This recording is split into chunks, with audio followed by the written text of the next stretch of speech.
আমার চ্যানেলে তো ভিডিওস এখন কন্টিনিউ আসে না। বিয়ের পর একজন আনম্যারিড ছেলে ম্যারিডের পর কিভাবে সংসারকে সামলায় বা কিভাবে সংসার করতে পারে, দেখতে পাচ্ছ গাইস কত শাক সবজি চাষ হয় আমাদের এখানে, শুধু সবজি আর সবজি। এই জমিটাতে ছোলা শাক বোনা আছে, আর তার পেছনের জমিটাতে দেখতে। Hey guys, good morning, welcome to my new blog. তো গাইস সকালে উঠে আমি আজ এসেছি মাঠে ঘুরতে।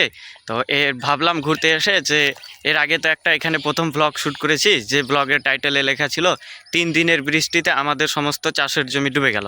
তো গাইস এই হচ্ছে সেই পটলের জমি, যেটা আমি প্রথমে দেখিয়েছিলাম, বলেছিলাম যে পা দিয়ে সরিয়ে সরিয়ে দেখালাম যে এখানে জল ধরে আছে, এই পটলগুলো হয়তো হবে না। তো যাই হোক, পটলের গাছগুলো বেঁচে রয়েছে আর পটল ফলছে এখনও যদিও। তো তখন দেখিয়েছিলাম যে এত এত পরিমাণে জল বেঁধে রয়েছে, পটলের গাছগুলো মারা যাবে। তখন বলেছিলাম যে বৃষ্টিপাত পটল চাষের জন্য উপযোগী নয়, যদিও তখন আমি বলেছিলাম। তো খরা যত হবে, মানে যত রোদ হবে তত বেশি পটলের পক্ষে ভালো। তো যাই হোক, এখন গাছ আর 15 দিন ধরে বৃষ্টি হয়নি, তো পটলগুলো অনেক ভালো হয়েছে। আর এই যে যেটা চাষের জমি দেখতে পাচ্ছ আমার পেছনে, এই জমিটা, তো এই জমিটাতে তখন মূলো চাষ করা ছিল। তখন দেখিয়েছিলাম যে এই মূলোতে জল বেঁধে আছে, তো এই মূলোগুলো আর থাকবে না, পচে যাবে। তো গাছ দেখো, মূলোগুলো তুলে দিয়েছে, পচে গেছে। তো আর এখন চাষ করে দিয়ে মেথি শাক বুনেছে, যদিও এখন দেখা যাচ্ছে না, ছোট ছোট আছে। তো ওটা হচ্ছে আমাদের পটলের জমি, আর এটাও হচ্ছে আমাদের পটলের। এটাতে করা আছে, টালি করে দেওয়া আছে। তো এখানে দেখাবো গাছ কীরকম পরিমাণে পটল চাষ হয়েছে আর এখন কীরকম পরিমাণে পটল ধরেছে। তারপরে যাব আমরা ছোলার জমিতে, যেখানে ছোলা শাক চাষ করেছি। একটা পোল জমি ছিল, জমির মধ্যে পোল ছিল সেই জমিটাতে। তারপরে যাব ধনে শাকের জমিতে, তারপরে গিয়ে দেখাবো মেথি শাকের। যদিও আমি 15 দিন পরে এসেছি, 15 দিন ধরে তো আর কোনো বৃষ্টি হয়নি, এখন আকাশের অবস্থা ভালো, এখন অনেক মানুষ শাক সবজি চাষ করেছে সবাই। তো যাই হোক, নিজেদেরগুলো দেখাবো যে কেমন হয়ে আছে। তার আগে বলি গাইস, এই যে পটলের জমিতে আমাদের কীরকম কী পরিমাণে পটল ধরেছে সেটা তোমাদের দেখাই, চলো।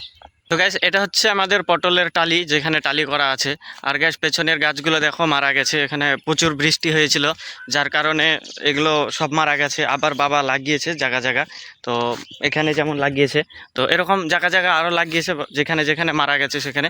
আর 2টা টালি করা আছে, এটা একটা টালি করা আছে, আর এই পাশে একটা, আমি তোমাদের দেখাচ্ছি, দেখো যে এটা একটা টালি আর এটা একটা টালি। তো এই টালি যে আছে, এই টালির মধ্যে অর্ধেকটা মারা গেছে, বর্ষার জল জমে গেছে বলে এগুলো মারা গেছে। আর এগুলো মানে এক সাইডে এটা ভালো রয়েছে, আর এক সাইডে কীরকম পরিমাণে পটল ধরে আছে সেগুলো তোমরা দেখো গাইস।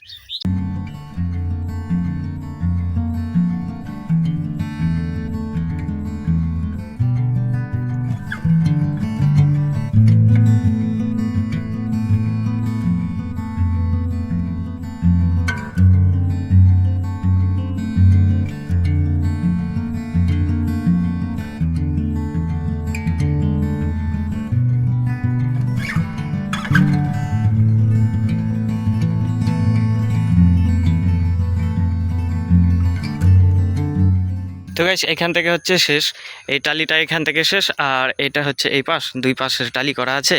আর এটা এই টালিটাতে পটল ভালো রয়েছে, যদিও কালকে বাবারা পটল তুলেছে, আমি আসিনি। তো গাইস চলো এবারে দেখাচ্ছি তোমাদেরকে আমাদের ওই চাষের জমিগুলো, যেগুলোতে আমরা শাকসবজিগুলো চাষ করেছি। এটাতে তো পটল চাষ রয়েছে, এরপরে যেখানে চাষ রয়েছে সেখানে আমি তোমাদের দেখাচ্ছি গিয়ে, চলো গাইস।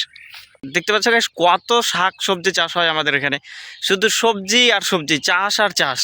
মানে শাক এত পরিমাণে চাষ করা হয় আমাদের এখানে, যে আর অন্য কোনো ফসল বর্ষার পরে হয় না। যদি হয় তাহলে একমাত্র ভুট্টা চাষ হয়। তো ভুট্টা চাষের আগে সবাই শাক সবজি চাষ করে। আর কত সুন্দর দেখা যাচ্ছে ফাঁকা ফাঁকা মাঠ, যদিও এখনও চাষ রয়েছে শুধুমাত্র, মানে মাটি দেখা যাচ্ছে। আর হয়তো 10 দিন বা 15 দিন পরে সব মাটি ঢেকে যাবে, মাঠ সবুজ হয়ে যাবে চাষে। এত ভুট্টা চাষ হবে আর এত শাক সবজি চাষ হবে গাইস এখন, যদি এখন অল্প রয়েছে। তো গাইস এই যে এগুলো হচ্ছে ধনে পাতা চাষ করেছে অনেকেই। তো গাইস এগুলো হচ্ছে আমাদের নয়, এগুলো অন্য লোকেদের।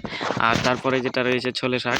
গাইস এই জায়গাটা হচ্ছে ওই জায়গা যেখান থেকে জল বয়ে যাচ্ছিল, আর আমি বলছিলাম যে উপর মাটি থেকে জলগুলো বয়ে বয়ে নিচে মাটিতে আসছে, এই জায়গাগুলো এরকম হয়েছে এখন। আর ওই যে দেখা যাচ্ছে ওখানে ওই পোলওয়ালা জমিটা, তখন আমি জুম করে দেখিয়েছিলাম, এখনও দেখাচ্ছি, ওখানে ছোলে শাক বুনেছিলাম। তো এবারে যাবো ওখানে, গিয়ে দেখাবো গাইস, চলো। তো গাইস আমি এখন চলে এসেছি আমাদের ওই ছোলার জমিতে, আর এই হচ্ছে পেছনের সেই পোলটা, আর এখানে রয়েছে ছোলে শাক। তো গাইস দেখতে পাচ্ছ কীরকম, আর তো ভালোভাবে হয়নি, শাকগুলো আর হয়নি বলতে গেলে। তো এগুলো চাষ করে দিয়ে ভুট্টা লাগিয়ে দিতে হবে। আর ওই পর্যন্ত চাষ যেখান থেকে ছলে দেখা যাচ্ছে ওই পর্যন্ত ওখান থেকে, আর তার পেছনে যেগুলো ওগুলো ফাঁকা রয়েছে, এখনও ফাঁকাই রয়েছে ওগুলো। তো গাইস এরকম রয়েছে, দেখো কীরকম শাক। এগুলো হয়তো খুব আর ভালো হবে না যদিও। আর তার পাশে কিছুটা আমরা চাষ করে দিয়ে মেথি শাক বুনেছি, এইগুলো এখন বের হচ্ছে, ছোট ছোট রয়েছে, 2 পাতা 4 পাতা করে হয়েছে যদিও। তো গাইস এখন যাচ্ছি ওখানে যেখানে আমরা 1.5 বিঘা মেথি শাক চাষ করেছি, আর তারপরে ধয়না চাষ করেছিলাম। তো সেখানে গিয়ে দেখাচ্ছি সেখানকার কি অবস্থা গাইস। চলো। যাবার পথে দেখলাম যে এখানে একজন চাষ করেছে গাইস, দেখো একটা জমিতে কত সুন্দরভাবে ছোলা শাকের চাষ হয়েছে। এই দেখো গাইস, তোমাদের ভালোভাবে দেখাই, দেখতে পাচ্ছ গাইস কত সুন্দরভাবে চাষ করা হয়েছে, কত সুন্দর শাকগুলা।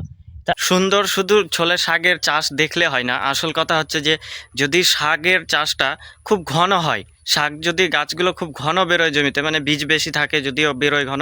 আর বর্ষার সময় একটা হয় কি, যে বীজ যতই বেশি দেয় না কেনে, তা বর্ষা হলে বীজগুলো পচে যায়, সম্পূর্ণটা বের হয় না।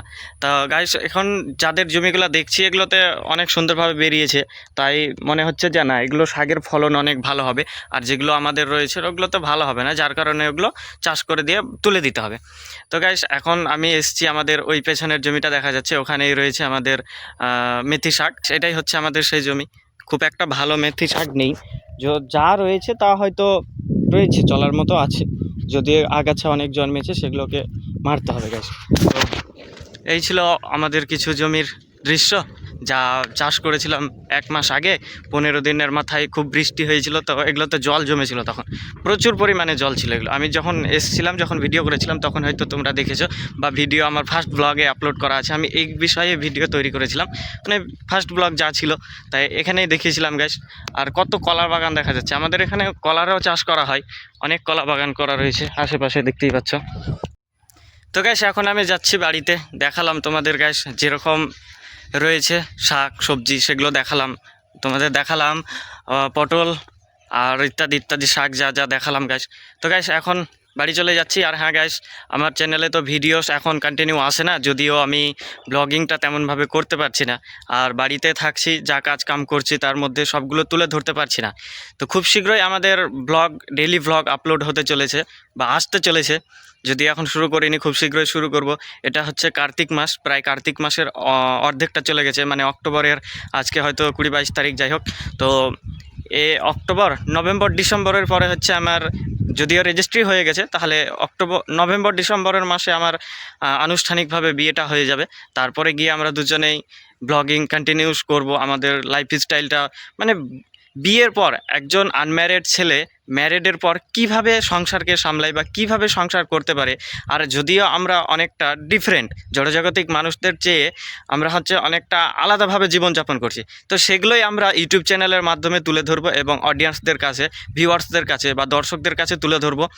তাদের দেখতে অনেকটা ভালো লাগবে। যাই হোক গাইস, যখন চ্যানেলে কন্টিনিউস ভিডিওস আসবে তখন তোমরা দেখবে, অনেকটা ভালো লাগবে। তো গাইস এই ছিল আজকের ভিডিও ভালো লাগলে একটি লাইক করে দিও, আর চ্যানেলে নতুন হয়ে থাকলে অবশ্যই চ্যানেলটাকে সাবস্ক্রাইব করে সঙ্গে যুক্ত হয়ে যেও। তো গাইস দেখা হচ্ছে কোনো নতুন ব্লগে নতুন টপিকের সাথে, ততক্ষণ বাই বাই।